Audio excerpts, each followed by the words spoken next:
Good evening, YouTube and Facebook.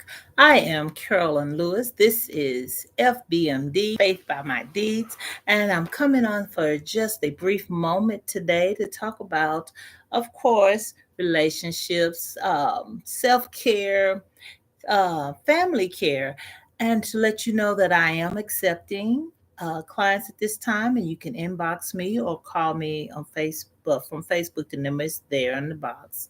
Um, but just to get the information out to let you know who I am and what I do. I am touching bases today. The little things makes a big difference. Um, when we're speaking of birth orders within a relationship, when you're selecting someone or you've met someone and you're going through some of the personalities or their attitudes, how they view and see things, their perspective of things, also is affected by the birth order. Are they the firstborn who had more responsibilities? Um, Parents was a little bit more strict on them for a while before the other siblings start arriving, and that they had more chores in the beginning to do. They was relied on more. So the firstborn is usually a bit more outgoing for as one to achieve. They are uh, achievers, sometimes overachievers, responsible, reliable, mature. Usually, I always make sure I say usually because you can have some firstborns that didn't have those responsibilities placed upon them. They didn't have to tend to the younger siblings. They didn't have to help out in the home as much. And they may have had a grandparent that was there to help take on some of the responsibilities and therefore did not have that need or that pressure placed upon them to achieve. They may have had someone that was pushing them more firmly toward academics or achieving in sports or something along that line with the birth order. So they may have had people there to relieve them of pressure, especially if there was a nanny or a grandparent or someone there in the home to take on some of those responsibilities. Now, um, the middle child, the people pleaser, the easygoing, the peacemaker, usually, they are those who want to please the parents, please their older siblings, get along well with cousins, grandmothers, or so forth. That they're people pleasing. They want to fit in just right because you got the oldest one doing their thing and achieving their goals, and behind them is a younger one that's everyone's catering to and taking care of. So they're kind of the people pleaser. They easygoing. They're smooth sailing right there in the middle. Sometime overlooked. That's the downside to that. Overlooked. Not paid close attention to as much as the oldest or the youngest. I did make some notes on that middle child because they do tend to be usually more independent than, say, if it's four and there's two middle kids. One of them tend to be more independent, definitely more independent than the youngest that have everyone watching out for them, taking care of them, making sure they don't get into trouble, or making sure that the youngest is homework is helped with, their chores is followed up on. So that middle child is kind of that easygoing or overlooked child, the peacemaker, people pleasing, love to be outgoing because that gets them attention and they become attention seekers because they are trying to do something that would encourage others to pay a little bit more attention to them.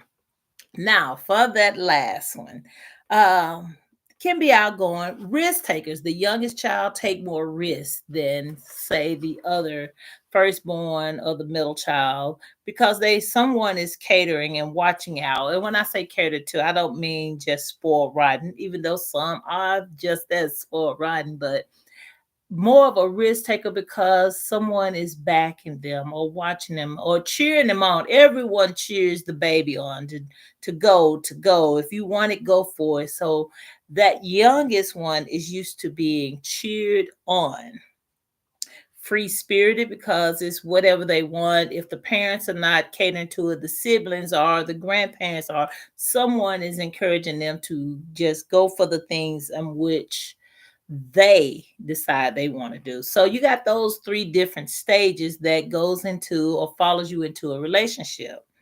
Now, when you're in a relationship, if you have two leaders, that's going to make for a lot of compromise because both are used to taking care of others.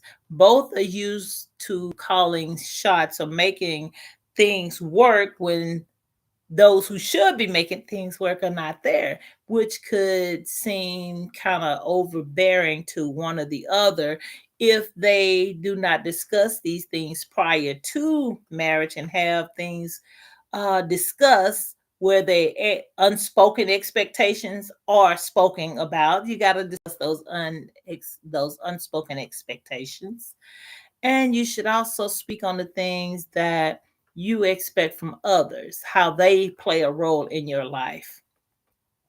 So those are the things that leaders, that firstborn, how are things going to go? Who is going to tend to what and what you expect from your mate, the person you intend to be with, and how do you get the wheel rolling to where you are comfortable with each other enough to say that we can work together as a team or we are working together as one.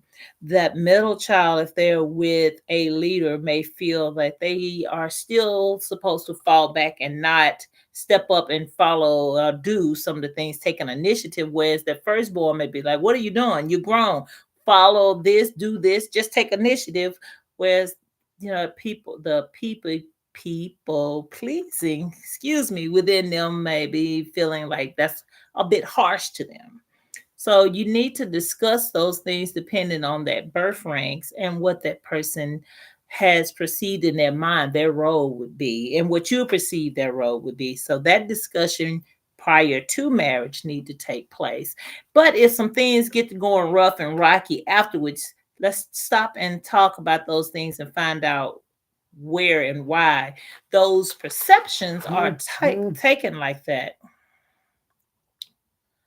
So with the last being there, definitely make sure you speak on and see, because whereas the firstborn may think everything's supposed to be serious, follow this, set this up, that youngest one, is that last born, is not going to think that that's how things should always go, and you got to take a risk and you got to stick your neck out there, whereas that firstborn may know, let's make sure this is secure and is sure of.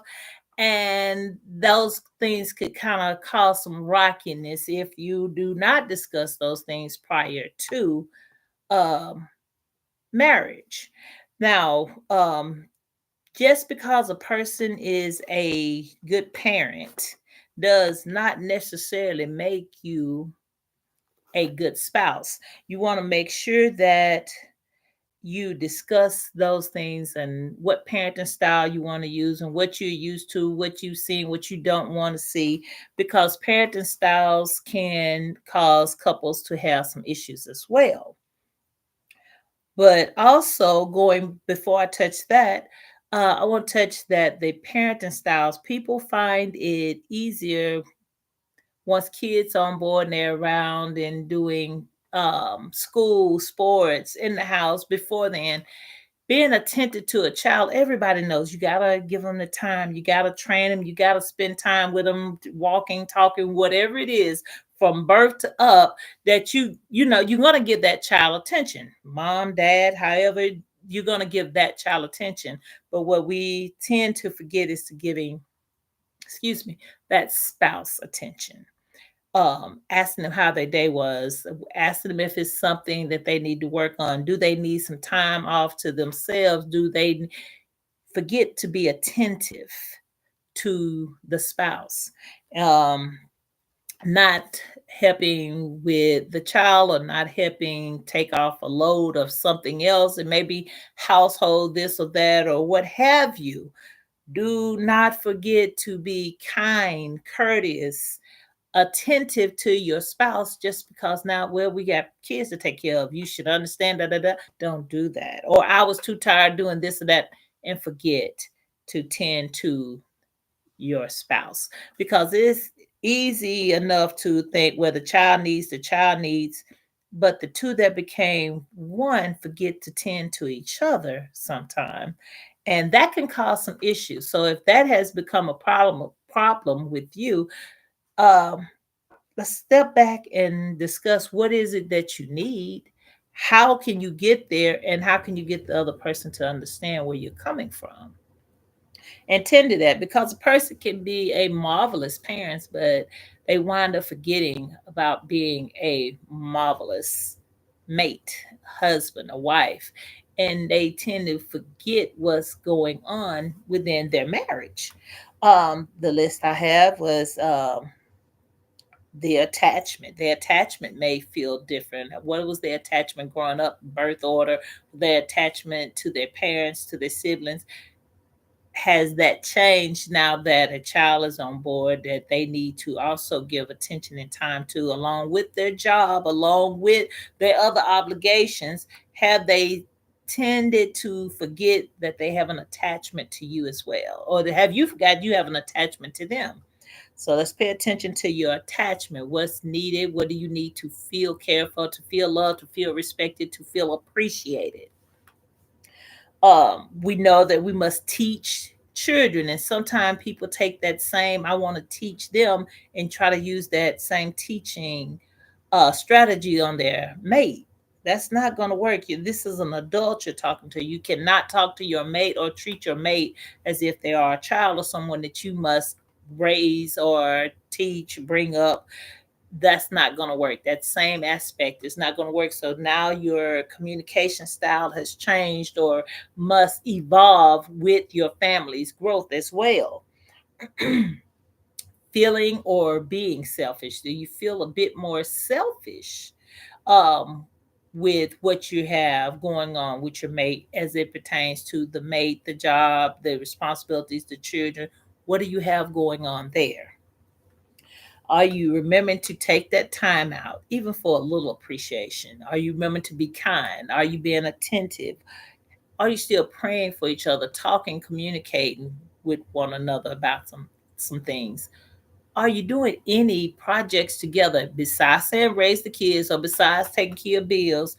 What else are you doing together? Sometimes it's good to take on a project or a side hustle together, just so you can still work on some things, the two of you together, or work on a trip or something else, family gatherings, whatever. But do not forget to do things together. Okay. Your self care. What are you doing for self-care, for what, for yourself as well as the family? But you must also go back to self-care for yourself, and that also is different from person to person and what it looks like. um Birth order plays a role, your economics plays a role, how you view the world, your worldview plays a role in what self-care looks like. Well, some self-care is eating properly, exercising, getting some sleep, and they're good. For others, they want to take some time out and just be quiet or be creative, sitting in their creativity, whether it's painting, drawing, sewing, working on a car, changing, detailing on a car, fixing a house, building a storage, whatever your creativity is, that's your self care. That's your time. Do not neglect yourself in taking time to care for yourself, because in caring for yourself, your scriptural readings, your meditation time allows you to build back up and pour into yourself, so that you can pour into others, namely your spouse and your family, but also pouring into others on your job, for as whatever your responsibilities are there.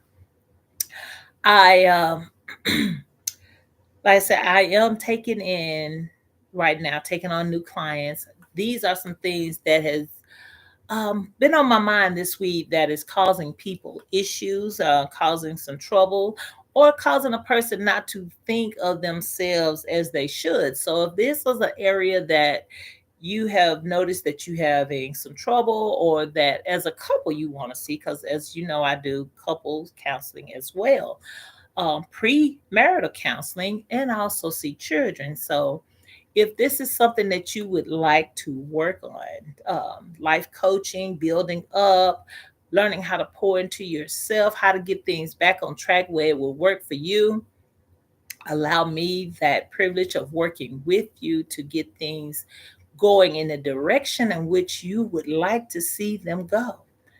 I am Carolyn Lewis. This is FBMD, Faith by My Deeds. And I appreciate your time. Please like, subscribe, share, follow, and I will see you next time. Enjoy the rest of your day.